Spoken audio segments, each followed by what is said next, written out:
It was the end of the Great War. The world's been torn apart.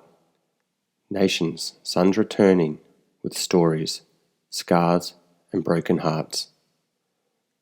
Our country was a young one, but battled all the same. Our reputation forged from blood, guts, and pain. While battles raged on earth, a new one began above. Aviation pioneers in planes called Sopwith, Camels, and Pups.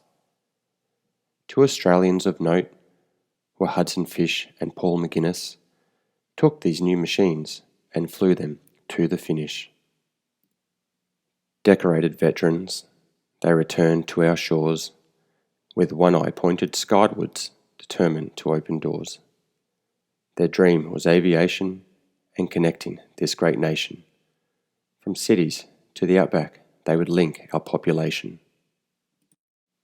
They met a man named Fergus McMaster, a grazier on the land, who saw their vision and made the decision to lend a helping hand. So it was these three great men who set out with the purpose to found the company known as the Queensland and Northern Territory Aerial Service. Yes, this was the beginning of Qantas in 1920, a task not taken lightly with challenges aplenty. Arthur Baird joined them, the chief engineer of the day, to maintain their very first aircraft, the Avro 504K. From humble beginnings, the airline transformed, flying joyrides, then the mail, the flying doctors were now formed. As technology improved, bigger things were set in motion, a dream to carry passengers across the world's great oceans. When World War II broke out, Qantas answered the call, a tradition to this day for which we all stand proud and tall. Their connection was important to our allies in Britain. We flew the double sunrise flights and history was written.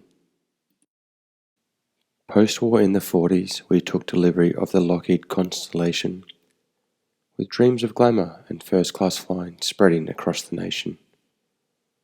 This iconic aircraft started the Kangaroo route, departing Sydney to Darwin, Singapore, Calcutta, Karachi, Cairo, Tripoli, Rome, then London. It was an incredible pursuit. Then the jet age was upon us, entered the Boeing 707. We were the first airline outside the United States to take on this succession. Again, the world grew smaller. Flying was available to the masses, with economy then first, and now we have the business classes.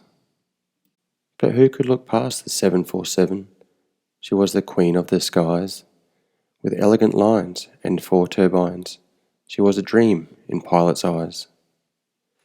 In 1974, Qantas performed a rescue mission to cyclone ravaged Darwin, destroyed beyond all recognition. Another record would be set in 1989 with a newer version of the Jumbo, a magnificent design. London to Sydney in one go, it's incredible to comprehend. Over 20 hours of flight time from beginning to the end.